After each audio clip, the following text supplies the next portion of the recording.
حدیث اس نے جو اگلی بات ساتھ ہی کر دی کہ اس نے کہا البتہ مجھے پتا ہے کہ دجال کہاں پیدا ہوا ہے، دجال کے پیدا ہونے کے بارے میں مجھے معلوم ہے، اور یہ بھی معلوم ہے وہ کہاں ہے. صحیح.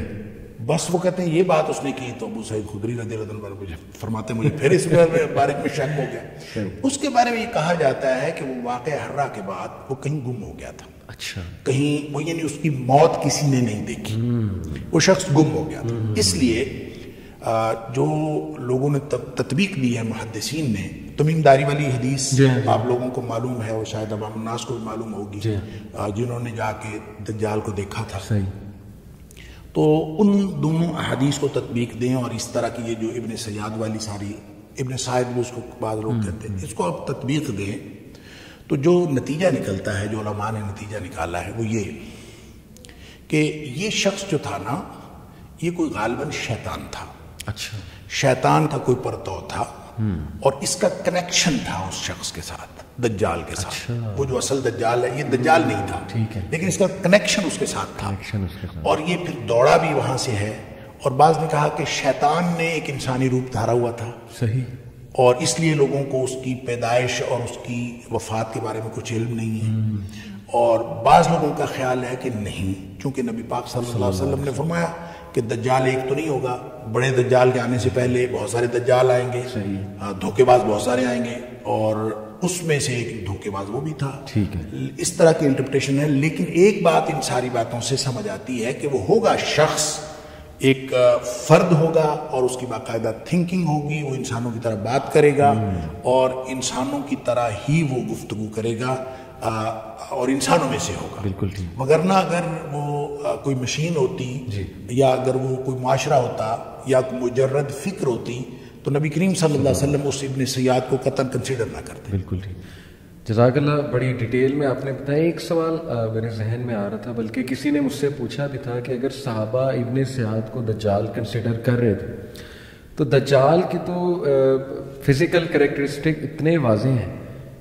آنکھ کا جو ذکر ہے کہ ایک آنکھ تو جو ہے وہ اس طرح گریپ کی طرح پروٹیوٹ کر رہی ہوگی، تو کیا ابن سیاد پہ وہ فزیکل کریکٹرسٹک پورے اتر رہے تھے جو صحابہ نہیں اتر رہے تھے؟ یہی تو میں کہہ رہا ہوں، نہیں اتر رہے تھے. اسی لیے تو صحابہ کرام شک میں مبتلا، شک میں تھے کہ اس کے اندر کچھ خصوصیات تھیں. ایک بات. دوسری بات یہ ہے کہ نبی پاک صلی اللہ علیہ وسلم نے جتنی دجال کی نشانیاں بتائی ہیں، وہ کوئی ایک ہی فہرست میں تو نہیں بتا دی.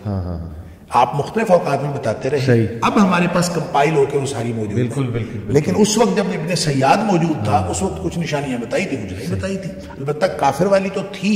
یہ جو مسلم شریف کی حدیث میں خود وہ کہہ رہا ہے، ابو سعید خدری رضی اللہ عنہ کی روایت کے مطابق وہ خود کہہ رہا ہے کہ نبی پاک صلی اللہ علیہ وسلم کافر ہوگا، میں تو مسلمان ہوں. تو اس کا مطلب یہ نشانیاں تو تھیں. بالکل ٹھیک. کچھ لوگ یہ کہتے ہیں کہ دیکھیں تمیم الداری کی حدیث سے تو ثابت ہو رہا ہے کہ دجال پیدا بھی ہو چکا ہے، موجود بھی ہے، ایک جزیرے میں قید بھی ہے. کیا یہ بنی اسرائیلی روایت ہے؟ صحیح حدیث ہے کہ وہ بانجھ اس کے ماں باپ ہوں گے، کافی عرصے سے بچہ نہیں ہو رہا ہوگا، تو پھر دجال وہاں پیدا ہوگا اور ینگ ایج میں باہر نکلے گا. تو کیا اس نے پیدا ہونا ہے دوبارہ سے، یا وہ پہلے سے موجود ہے؟ یہ تھوڑا سا کنفیوژن. کہ پیدا ہونے کے بارے میں تو کوئی صحیح حدیث نہیں ہے. صحیح کہ نبی پاک صلی اللہ علیہ وسلم نے ایسی کوئی بات فرمائی ہو کہ وہ پیدا ہوگا فلاں جگہ ہوگا. ٹھیک ہے. البتہ جو تمیم داری والی روایت ہے، اس کو نبی پاک صلی اللہ علیہ وسلم نے انڈورس کیا ہے کہ دجال ہی تھا. دجال ہی تھا. اور وہ جب وہ دیکھ کے آئے ہیں، مل کے آئے ہیں، پھر اس نے جو نشانیاں پوچھیں وہ بھی نشانیاں نبی کریم صلی اللہ علیہ وسلم نے بتائی ہیں. اور اس کا مطلب یہ ہے کہ وہ شخص پیدا ہو چکا ہے، اور کہیں پہ اس کو کسی جگہ پہ قید ہے، یا اس کو خاص موقع پر اس کا ظہور کے لیے. کیونکہ جتنے بھی الفاظ احادیث میں آتے ہیں، کہیں بھی یہ نہیں آیا کہ وہ پیدا ہوگا. صحیح. ظہور ہوگا. ظہور ہو. اور ظاہر اس چیز کا ہوتا ہے جو پہلے خفیہ ہو، مخفی ہو، اور مخفی چیز ظاہر ہو جائے. بالکل ٹھیک. اور اس لیے دجال کے بارے میں جتنی دفعہ بھی نبی پاک صلی اللہ علیہ وسلم نے ظہور کی بات ہی ہے. حتیٰ کہ مسلمانوں کے وہ جو قسطنطنیہ کے اوپر مسلمان جو ہیں وہ حملہ آور ہو رہے ہوں گے، اور مسلمان وہاں پہ یعنی فتح حاصل کریں گے، تو ان کو بتایا جائے گا کہ پیچھے سے دجال کا ظہور ہو گیا ہے، اور وہ واپس دوڑیں گے. حالانکہ دجال کا ظہور نہیں ہوا ہوگا، تو وہ واپس دوڑیں گے. تو ظہور ہر جگہ پہ ظہور کی بات ہے. اس کا مطلب ہے کہیں مخفی ہے. تو تمیم داری رضی اللہ تعالیٰ والی جو حدیث ہے وہ اس کو انڈورس کرتی ہے کہ وہ کسی جگہ پہ موجود ہے اور ایک خاص وقت میں وہ ظاہر ہوگا. آپ نے بھی ایک بات کی کہ ہو سکتا ہے وہ شخص اس سے ملاقات میں ہو, ملتا ہو, تو اسی کو بیسس بنا کے کچھ لوگ یہ کہتے ہیں کہ آج بھی کچھ ہڈن تنظیمیں جیسے فری میسنز الومناٹی کا ذکر کرتے ہیں کہ وہ لوگ بھی ملاقاتیں کرتے ہیں دجال سے. ہو سکتا ہے ایجنڈا بھی لیتے ہو, کسی جزیرے میں قید ہے, ابھی اسے آنے کی اجازت نہیں ہے, لیکن جس طرح کے حالات بن رہے ہیں اسپیشلی ویسٹرن سویلائزیشن کو دیکھا جائے تو 9/11 کے بعد وہ پھر ساری ریلیشن کرتے ہیں کہ میں آپ کو جیسے بتاتا ہوں ان کے دلائل, سارے لوگوں کے میں دلائل سامنے رکھتا ہوں کہ 9/11 کے بعد ایک بہت بڑا فتنہ پھیلا. وہ کہتے ہیں کہ صحیح مسلم میں وہ حدیث میں بھی ہے کہ وہ فتنہ جو ہے وہ عربز کو اسپیشلی اپنی گھیر میں لے لے گا, اس میں بہت قتل و غارت ہوگی, اس میں اٹیک کیا جائے گا مسلم لینڈز پہ, اور اس میں یمن, شام اور عراق یہ 3 علاقے خاص طور پہ یہاں خانہ جنگی ہوگی, یہاں پہ سینکشنز لگائی جائیں گی. وہ ساری حدیث ریلیٹ کر کے پھر یہ کہ دجال کے 3 سال آنے سے پہلے قحط سالی ہوگی. پھر یہ بھی وہ حدیث لاتے ہیں کہ 6 سال پہلے ایک بہت بڑی وار ہوگی, آرمگیڈون ہوگی. تو ان ساری چیزوں کو سامنے رکھتے ہوئے کہتے ہیں کہ یہ جو 2001 کے بعد ابھی تک کا دور چل رہا ہے یہ پری دجالک ایک آپ کہہ لیں دور ہے, اب اس کا صرف فزیکل آنا رہ گیا ہے. پھر وہ اس میں سائنٹیفک جو آج کل ہم فینومیناز دیکھ رہے ہیں, جیسے میں آپ کو ایک مثال دیتا ہوں کہ میٹاورس جو ہے وہ آپ کو پتہ ہے کہ ورچوئل ریالٹی وہ لگا لیتے ہیں اور پھر انسان اپنا ایک پوری دنیا کریٹ کر سکتا ہے اس میں یہاں تک ہم نے سنا ہے جو بالکل صحیح بات ہے کہ انسان کے موت کو ڈیفیٹ کر دے گا. وہ ایسے کہ کسی بھی انسان کی کانشیسنیس ریکارڈ ہو رہی ہے ایک کمپیوٹر پروگرام میں یا ایک چپ میں, جب وہ انسان مرے گا تو سمپلی وہ چپ اس کے ذہن سے نکال کے کمپیوٹر پروگرام اس کو کاپی کرے گا, بالکل وہی انسان, اسی کی آواز کا انسان میٹاورس میں کریٹ ہو جائے گا, کھڑا ہو کے آ جائے گا. تو ان شارٹ وہ مرا نہیں ہے, بس اس کی باڈی ڈس انٹیگریٹ کی ہے, لیکن وہ پورا کا پورا انسان, اس کے ماں باپ یا جو بھی وہ ہیں مرے ہیں, وہ میٹاورس میں ان کے ساتھ بات چیت کر رہا ہے. تو یہ ساری چیزیں دیکھتے ہوئے نا لوگ کہتے ہیں کہ یار یہی فتنہ دجال کے نشانیاں ہیں جو حدیث میں بتائی گئی ہیں کہ وہ مردوں کو زندہ کرے گا. پھر یہ کہ وہ ایسے ایسے میریکلز دکھائے گا جیسے لوگ حیران ہو جائیں گے, اس کے ہاتھ میں رزق ہوگا, جدھر جائے گا قحط سالی لے آئے گا, جدھر جائے گا وہ جو ہے رزق دے دے گا لوگوں کو, اس کے ہاتھ میں جنت ہوگا, دوزخ. تو لوگ اس کو نا ماڈرن چیزوں سے ریلیٹ کرتے ہیں بہت زیادہ.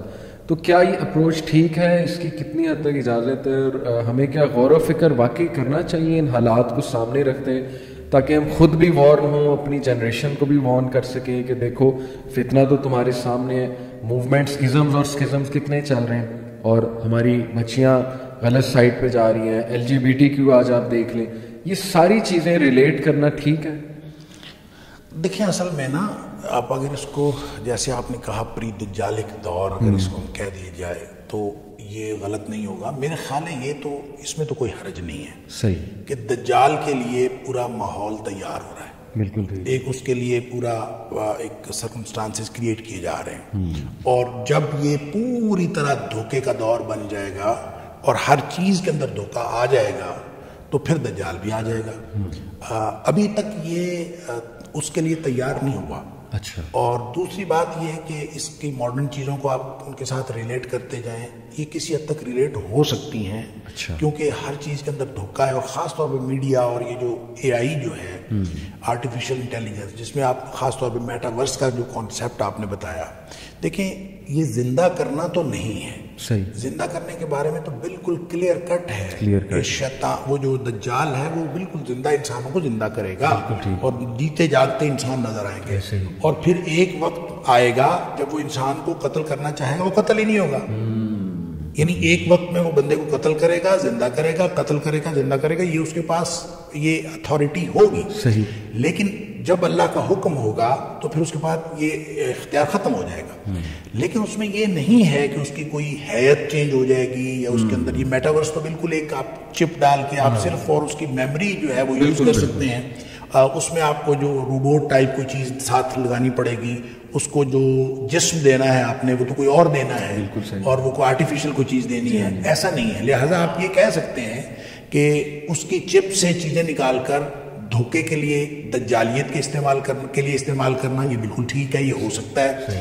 AI جو ہے اس سے بڑا یعنی جو اس وقت انفارمیشن ٹیکنالوجی اور جو ڈیجیٹل ٹیکنالوجی جس مقام پر پہنچ چکی ہے، اب آپ کی ہی تصویر، آپ کی ہی ویڈیو، آپ کی ہی آواز، اس پہ ایک نئی بالکل جو ہے نا وہ آڈیو بنائی جا سکتی ہے، اور آڈیو کریٹ کی جا سکتی ہے، آواز بھی آپ کی ہوگی، تصویر بھی آپ کی ہوگی، اور آپ ہی تقریر کر رہے ہوں گے، لیکن وہ گفتگو اصل میں آپ کی نہیں ہوگی، تو یہ کی جا سکتی ہے۔ اب اس سے بڑا دھوکہ اور کیا ہو سکتا ہے؟ میری بھی تقریر ہو، آپ کی بھی تقریر ہو، لیکن اس سے جو چیز ثابت کی جا رہی ہے وہ ہمارے ہی نظریے کے خلاف ہو، ہماری ہی باتوں کے خلاف ہو، یہ بالکل ہو سکتا ہے۔ اس سے بڑا دھوکہ اور کیا ہوگا؟ اس طرح سے چیزیں جو ہیں آہستہ آہستہ میرا خیال ہے کہ یوں لگتا ہے کہ اہل ایمان کے ہاتھوں سے نکلتی چلی جا رہی ہے۔ تو اس سارے اس کو دجالیت کا دور کہنا، اس میں تو کوئی حرج نہیں ہے، بالکل ٹھیک، لیکن یہ کہنا کہ بس یہ دجال کے لیے بس دجال آیا ہی چاہتا ہے، یہ میرے خیال میں درست نہیں ہے۔ اس کی وجہ یہ ہے کہ اگر ہم احادیث میں جو قرب قیامت کے واقعات ہیں ان کو اگر ہم